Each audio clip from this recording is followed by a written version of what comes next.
President-elect Joe Biden has announced several of his top cabinet picks, naming his longtime close advisor and former Deputy Secretary of State Tony Blinken as his choice to be the next Secretary of State. Hello and a very warm welcome to WION VOA co-production, our special presentation on US election. I'm Akanksha Swaroop. Now, while Donald Trump has signaled his willingness to leave the White House, President-elect Joe Biden is all set with his top cabinet picks. VOA's diplomatic correspondent Cindy Sain brings us more on Antony Blinken, who's known as a staunch supporter of international alliances, human rights and refugees. Iran made a fundamental choice. Antony Blinken served as Deputy Secretary of State during the former Obama-Biden administration and has been advising President-elect Joe Biden since 2002. He graduated from high school in Paris, France, and is a strong supporter of NATO and other alliances and multilateral institutions. Blinken led the U.S. response to a global refugee crisis, and in 2016, he appeared on the American children's show Sesame Street to explain who refugees are and how we can all learn from each other. These are people who've had to leave their homes because life in their countries was not safe for them. Grover, can you imagine how difficult it would be to have to leave your home? No, I cannot. I would never want to leave Sesame Street. Some analysts say Blinken's first priority will be to repair relationships and rejoin agreements President Donald Trump quit, like the Iran nuclear deal and others. I think his first and most major priority will be restoring the perception of the United States as a trusted ally and partner around the world. I think he's going to want to shore up relationships that were damaged. Essentially, the mantra is we're back. Re-enter the United States into the Paris Climate Accords. Trying to find a way potentially to extend the New START agreement. In another announcement, veteran diplomat Linda Thomas Greenfield is Biden's choice to be the next U.S. ambassador to the United Nations. But what I did have, I had the hopes and the dreams of my mother, who taught me at a very early age that I could face any challenge or adversity put in my path. If confirmed by the Senate, Blinken would assume State Department leadership from Mike Pompeo, who has served as Secretary of State since April 2018. Cindy Sain, VOA News, Washington.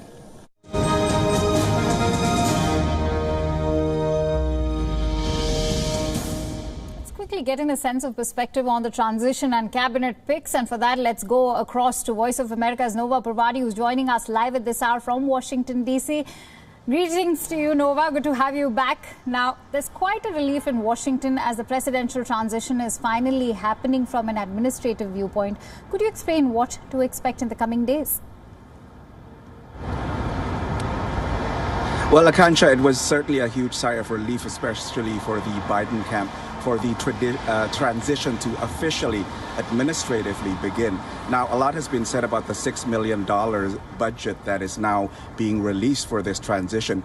But outside of that, of course, this is a very important process, whereas for most viewers, especially international viewers, the election usually only comes into the news during election day, during the time the election is called. And there's nothing spoken about it or reported about it until inauguration on January 20th. But of course, a lot goes on behind the scenes. It's not only the White House that changes occupants. It's also some 15 federal agencies that are under cabinet positions, and also hundreds of other federal agencies and entities that have to change leadership.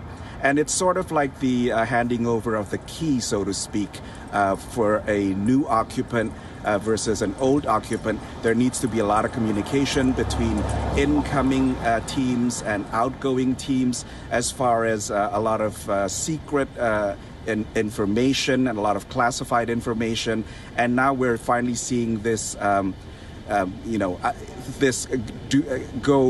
proceed formally with the transition process. Right. Now, Joe Biden himself has formed from the get-go a transition team, and he started now to announce a lot of his team members, starting with national security, and a lot of them are experienced hands, as you've mentioned. But of course, interestingly, this is also something that has assured a lot of people, assured the markets with the what wasn't mentioned in our report and is still being reported is Janet Yellen, the former Federal Reserve chairperson, as finance secretary. So this is something that's being warmly welcomed among a lot of circles because it's a return to normalcy and also certainty. But at the same time, we also see a lot of senators, Republican senators with 2024 aspirations say that this is just more of the same, an establishment. And so, one election cycle ends, a new one begins, Akansha. And so we can already start to report on the 2024 elections that based on the reaction to these cabinet appointments. Right. Since you mentioned the new cycle that is beginning, a lot of people who are in India and, of course, in Asia itself are very curious about the United States foreign policy. What can we expect from a future Biden administration, including the foreign policy, of course? Well, the selection of Antony Blinken was interesting because he is a multilateralist, as you mentioned, and as mentioned in our previous report. There is a sentiment in the incoming Biden administration for America to rejoin its international obligations, international deals that were left by the U.S. under the previous administration, the Iran nuclear deal, the Paris Climate Agreement. Those are the things that the U.S. is keen under Biden is keen on rejoining. In announcing his national security team, Biden said America is back. That seems to be the mantra of the incoming administration, that America is back and reliable in terms of alliances and also international agreements. America is also likely to rejoin the WHO, World Health Organization. America is likely to rely on its allies in dealing with similar threats like China, the rise of China. You'll also see perhaps less discrepancy between substance and style and personality versus policy in terms of foreign policy, because as we discussed before as well, after making disparaging remarks about India's air quality during the presidential debates, after President Trump made such disparaging remarks, Secretary of State Mike Pompeo actually made a military deal, a security deal with India. So there's always been this discrepancy between what goes on at the ministerial level, secretary level, and also between the presidential level. That's likely not to be the case in a Biden administration. There's going to be perhaps more consistency. You expect to get what the president says.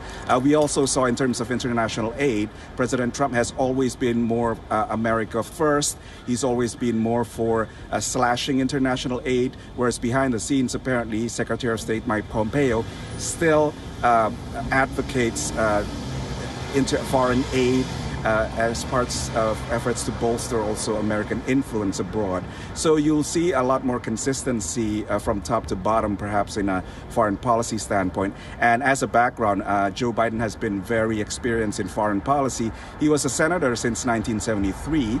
And as Barack Obama's vice president for 8 years, he also took a lot of foreign policy under his portfolio. So we can expect a lot more consistency and also experienced hands among the national security team, which is something President Trump went through so many secretaries of state, secretaries of defense, that sometimes even at that level, there hasn't been much consistency. But at least at the Biden administration, we can expect a little bit more consistency. Right. Well said, Nova. Of course, a lot more consistency and experience. But having said that, there are a host of challenges that are awaiting the U.S. President-elect. With coronavirus cases surging across the U.S., more people who want to travel to be with family for the Thanksgiving holiday got tested for the coronavirus. Lines are so long now that people are waiting for hours to be swabbed. Here's a report by Voice of America. The U.S. has doubled its daily COVID-19 testing numbers since the summer. But it's not enough to keep up with demand, as the virus has infected more than 12.4 million people and caused more than 250,000 deaths. At a walk-in clinic in Brooklyn, Yugon Ontong says he waited for 4 hours to get tested. Honestly, I just think that they could take a better approach about, especially during wintertime, about standing in line right now, because even standing in here, you could even have a cold or get a cold just by standing outside. Zach Katz, who also stood in line for hours, found a way to adapt to the long wait. You got to talk to people in line. That's the key to making the line move fast. For Lisa Carpolongo, months of virus restrictions have taken a toll, so she decided to fly home for the holidays to see family, but not before getting tested.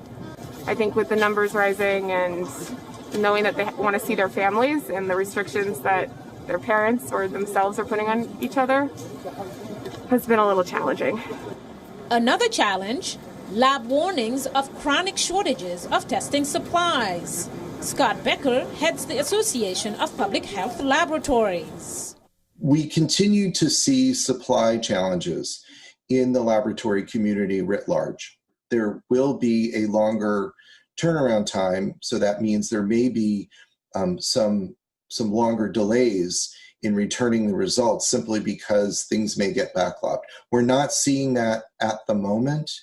But that could change, he says. As those cases increase, demand increases, turnaround time may increase. As new infections reach an all-time high, officials at the U.S. Centers for Disease Control and Prevention are urging Americans not to travel or spend the Thanksgiving holiday with people outside their household. Mariama Diallo, VOA News.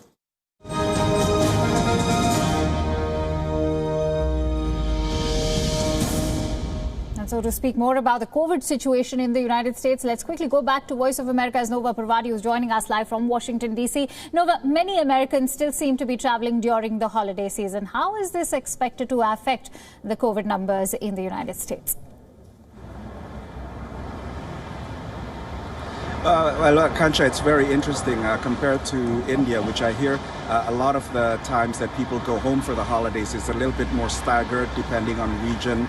Usually from Dussehra to Chat, it's a lot of cities like Mumbai and also Delhi can expect to have a lot of people go home for the holidays. It's a little bit more quiet. It's usually the case too in Washington, D.C. and other cities. But you see behind me, there's still a lot of cars. Usually that's not the case during Thanksgiving and also the Thanksgiving weekend that we're in right now.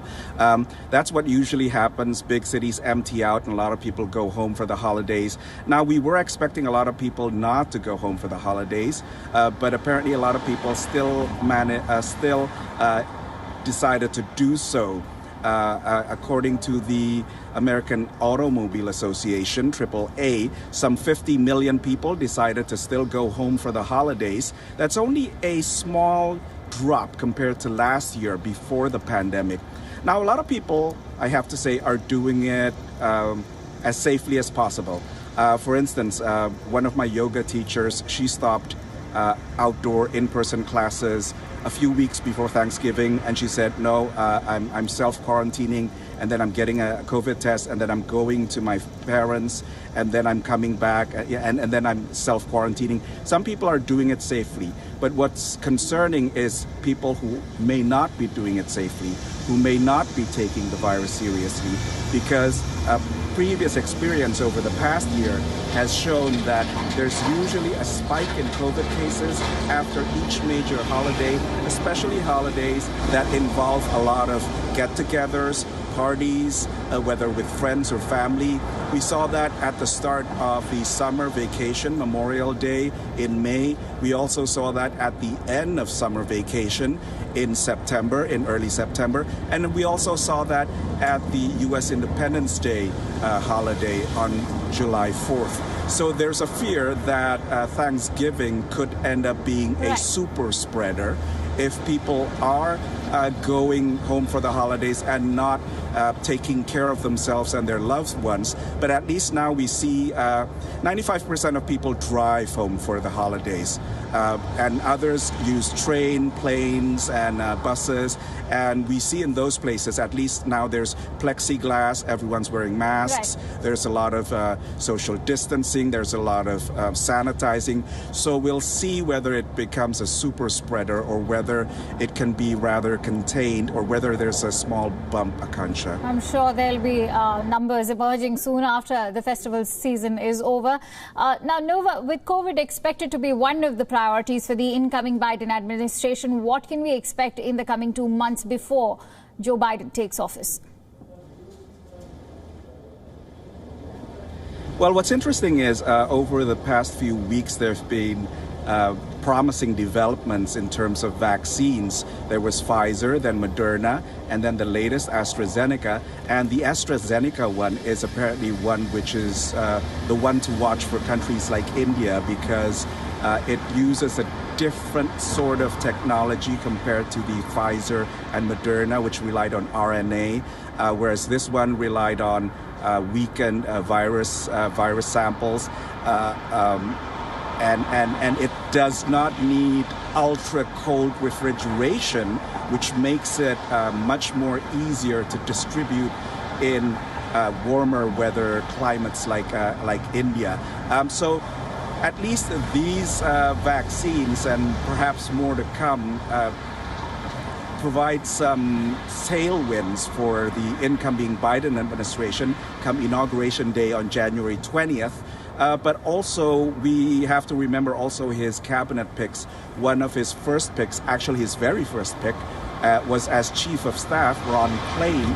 And Ron Klain headed the Obama administration's response to Ebola, which is widely credited with helping to stop that from becoming more serious than it was. So we'll see what happens in the next 2 months, but you know, at least there are breakthroughs in the vaccines, including one which is more widely available to be distributed to emerging markets and warmer climates, and also the many capable, experienced hands that are expected to be in the Biden administration. But also, there's also the Biden administration is now, thanks to the transition process being formally underway, he's also privy to the information that the latest and the most precise information that the coronavirus task force also gets, along with the intelligence data that the president currently gets. And in fact, it's a huge relief for the United States and, of course, the entire world that the transition process has finally begun. And, of course, still President-elect Joe Biden doesn't take over office. We'll keep coming back to you for all the latest details coming in from the United States. Thank you so much, Nova, for bringing us your inputs.